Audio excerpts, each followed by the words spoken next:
Muito, muito, muito bom dia, boa tarde e buenas noites, meus alunos da mentoria coletiva para a primeira fase da OAB, tá? Esse é o nosso alinhamento semanal após o nosso simulado de constitucional, né? A gente fez um simulado de constitucional. Lembrando que eu mando sempre os simulados aos domingos e tentem fazer aos domingos, por quê? Porque quanto mais a gente simular o dia da prova, menos ansiedade vocês vão ter quando esse dia chegar, tá? O sábado, todos os sábados até o dia da prova, pensem como que vai ser o meu sábado que vai anteceder o dia mais importante da minha carreira até então. Como que vai ser? Eu vou fazer revisão, eu vou descansar, eu tô pronto para esse dia, sabe? Tragam toda aquela pressão que vocês vão ter lá na frente para agora, que isso vai ajudar muito a tranquilidade no dia. Eu vou usar uma roupa confortável, que roupa que eu vou usar? Tá? Pensem nisso tudo. Parece que não, mas são coisas que no dia vão incomodar vocês. Eu vou levar água? O que eu vou tomar? O que eu vou comer? Será que eu preciso comer durante a prova? Será que eu sou esse tipo de pessoa que precisa comer durante a prova? Como que eu vou me deslocar até o local de prova? Aqui em Florianópolis é uma coisa que tem que ter cuidado, porque existem muitas competições aos domingos, tipo de corrida, de triatlo, Ironman, não sei o quê. Então a gente tem que ficar ligado, porque muitas vezes o trânsito tá cortado. E a gente não sabe, eu que não acompanho, né, essa vida de atleta de corrida e essas coisas, muitas vezes eu não sei. E acontece muito, tá? Da pessoa não conseguir chegar no horário, no local, porque não se preparou e aqui o trânsito é bem caótico, é bem complicado. Por ser uma ilha, nós temos poucas ruas para ir para os mesmos locais, tá? Então, às vezes, a gente tem uma rua só que leva até lá. E se ela tá interditada, é uma grande confusão para conseguir chegar até lá e a gente tem que estar ligado nisso. Então, pensem muito nisso, tá? A repetição traz a perfeição. Nós repetimos N vezes a mesma coisa, sim, tá? É que nem um bailarino que repete 1000 vezes o mesmo movimento, no final ele fica automatizado, ele fica perfeito. Então a gente tem que fazer exatamente a mesma coisa. Quanto mais vezes vocês fizerem uma petição inicial do zero, com mais facilidade vocês vão fazer uma petição inicial do zero depois. Faz parte do jogo, é assim, tá? É como eu costumo falar pra vocês, em quem que vocês apostariam todo o dinheiro de vocês? Todo o dinheiro de vocês. Num jogador de futebol que assistiu 3.000 horas de jogos de futebol ou num jogador de futebol que treinou em campo 3.000 horas, tá? É isso que vocês têm que pensar, certo? Então vamos lá, eu vou começar parabenizando aqui os alunos que estão no pódio. O José, meus parabéns, José. A Ariane, a Winnie. A Winnie eu acho que tá estreando nesse pódio, não lembro se ela já participou de algum outro pódio, mas os meus parabéns, tá? E deixar um recado aqui também sobre isso, porque assim, esses pódios são para incentivar, para vocês quererem, almejarem estar sempre ali no pódio, tá? Isso faz com que vocês corram atrás dos objetivos de vocês de uma forma melhor, mais leve. Levem isso como um jogo, como uma gincana, tá bem? E outra coisa, gente, a mentoria, vocês têm que ser bem ativos na mentoria, vocês têm que fazer as atividades, vocês têm que fazer os simulados, porque senão não adianta muita coisa. Ninguém passa na OAB só de receber conteúdo no WhatsApp, tá bem? Então, assim, sejam ativos, participem, levem a sério, tá? Isso aqui tá em jogo a vida, a liberdade de vocês, tá? Aquela vida livre, aquela vida que eu passei agora 2 semanas com a minha filha doente, o meu trabalho ficou um pouco prejudicado, lógico que eu não consegui me dedicar da mesma forma, mas eu não deixei de tê-lo e eu pude dar toda essa atenção para minha filha, as minhas contas pagas iguais, eu não recebi menos por causa desse período, entendem? Essa é a diferença. A gente consegue ter essa liberdade, consigo trabalhar, morar na beira da praia, não na beira, no final da rua. Eu tenho que atravessar uma rua. Tem que atravessar uma rua para chegar ali, vou caminhando pela praia para buscar minha filha na escola, volto caminhando pela praia. Então eu tenho uma vida super tranquila. Eu não sou aquela pessoa que vocês vão ver com carrão, né, ostentando esse tipo de coisa. Não é isso que eu almejo, tá? Claro, a gente almeja dinheiro, né, para ter as coisas, para ter qualidade, e isso, graças a Deus, tá aqui, tá vindo, sempre vem. Mas eu gosto de uma vida um pouco mais simples, digamos assim. Claro que essa vida simples também custa, tá? Não é barato. Essa vida simples não é barata. Mas não pensem que por isso eu não tenho sucesso, digamos assim. Que tem gente que diz, fala pra ter uma vida boa, não sei quem, não tem um carrão. Eu nem carteira de motorista tenho, eu tenho pânico em dirigir, tá? Então, assim, vocês não vão me ver com carrão e eu nem sequer preciso de carro para as coisas que eu faço no meu dia a dia, tá? Então, assim, é a vida que eu queria. Se vocês almejam ter uma vida de ter um grande carro, né? De viajar, eu já viajei muito, graças a Deus, mas se é isso que vocês almejam, não tem problema. Tá? Eu escolhi ter uma vida mais tranquila, mas cada um, sabe, coloque, prospecte, peça para Deus, não adianta só pedir para Deus, peça para Deus e trabalhe, estude para isso, pensando nisso, pensando na sua viagem para Dubai, pensando no seu carrão, não sei nem dizer o nome assim dos carros, porque não é no meu mundo, né, mas almejem isso, não tem problema, mas lutem por isso, tá, não deixem só no campo das ideias, tragam pro material também. Quando estiverem aqui estudando, lembrem-se sempre dessas coisas, isso vai motivar vocês. Tomando bastante cafezinho hoje aqui. O tema que vocês mais erraram no simulado de constitucional, eu quando comecei a ver os primeiros simulados, eu já vi que a gente precisava fazer uma revisão geral. Lá no curso, eu já tinha colocado, quando eu fiz as alterações, né, para o 42º exame de ordem do cronograma, uma revisão somente de constitucional. Ela não ia ser assim, da forma que está sendo, tá? Mas eu vi que havia uma necessidade de passar por todos os conteúdos. Então, pelo simulado de vocês. Então, eu já estou fazendo isso lá no curso.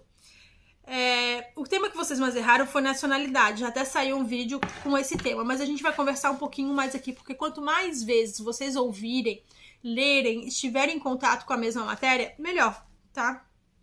É um tema que é uma aposta que vai cair um pouco mais, tá? Nessa próxima prova, eu acho que ele vai vir, porque tivemos aí questões jurídicas em relação ao esquisito de nacionalidade, estamos em época de eleições, e se coloca sempre em questão, como agora o Brasil é um país que recebe cada vez mais imigrantes, se coloca em questão essa questão da nacionalidade, tá? Se coloca em questão essa questão, essa foi boa. Então vamos falar ali da nacionalidade originária. É a regra, tá? A regra da nossa nacionalidade originária aqui é o ius soli. O que é? É aquela questão do solo. Quem nasce em território brasileiro é brasileiro, tá? Nasceu no Brasil, é brasileiro, salvo se os pais forem estrangeiros a serviço de seu país. Ou seja, se é um sueco que está a serviço aqui do governo sueco e tem filho aqui, nesse caso não será brasileiro, tá? Porque ele está a serviço do governo dele apenas de uma forma temporária, que não importa. Nesse caso, não é, tá? E o sanguíneo é exceção, tá? O ius sanguíneo é o que eu costumo dizer para vocês, é muito comum a gente ver, aqui no sul pelo menos, né? Os descendentes de italiano, que tem a nacionalidade italiana porque são descendentes de italiano. Porque em países europeus, normalmente eles levam em consideração a questão do sangue, tá? Se você tem, nem que seja um resquício de um sangue italiano, você consegue a sua nacionalidade italiana, certo? No Brasil isso é exceção. Acontece pela descendência, né, pelo sangue ali, a pessoa conseguir a nacionalidade brasileira também, tá? Vamos ver aqui, ó. Não precisa ter nascido no Brasil, mas o pai e a mãe são brasileiros a serviço da República Federativa do Brasil. Aquele mesmo caso que eu falei ali do sueco, né, anteriormente, se são brasileiros a serviço do governo brasileiro em outro país, né, seja onde for, essa criança ela será brasileira também, tá?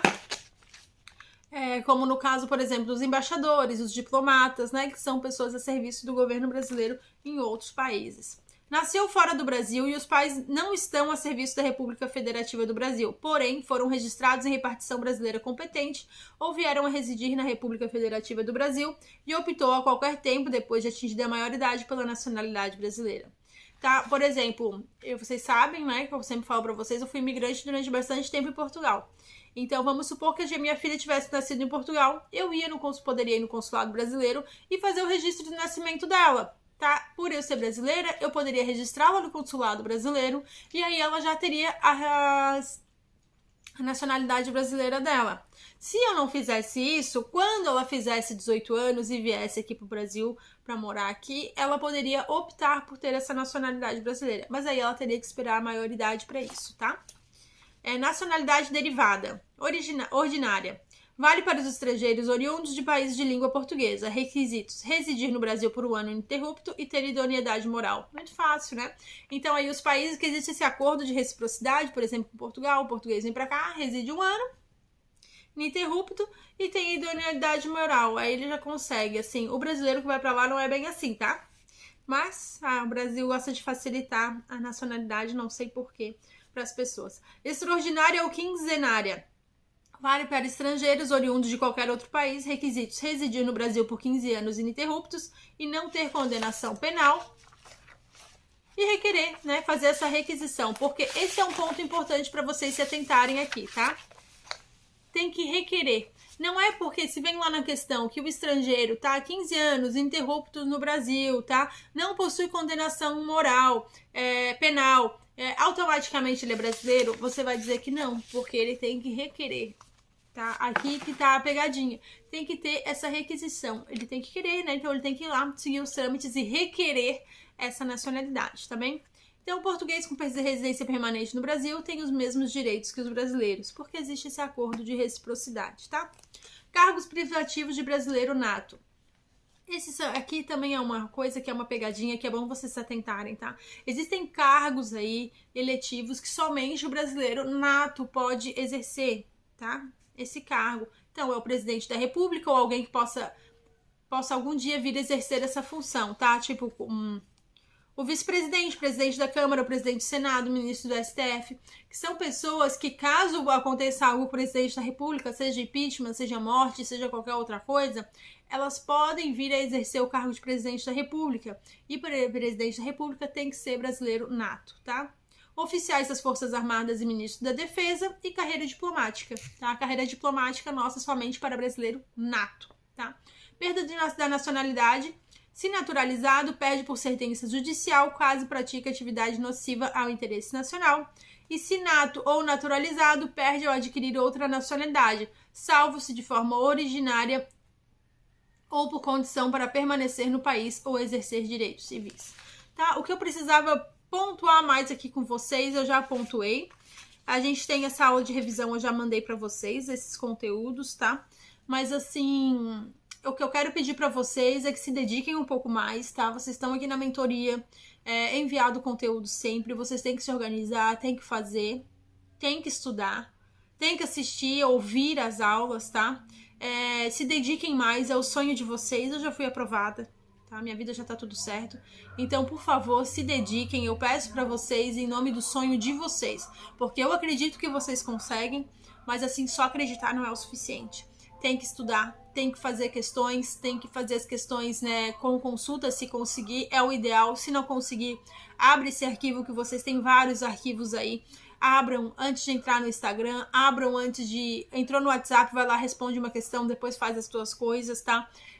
Não menosprezem 15 minutos de estudo. Que eu só vou aqui 5 minutinhos. 5 minutos dá para responder 2 questões. E isso pode ser o que vai te aprovar, isso pode ser o que vai te ajudar lá na hora da aprovação, tá? Então não menosprezem nem um minutinho de estudo, tá? Porque tudo vale a pena, tem que ficar obcecado pela prova até o dia da prova.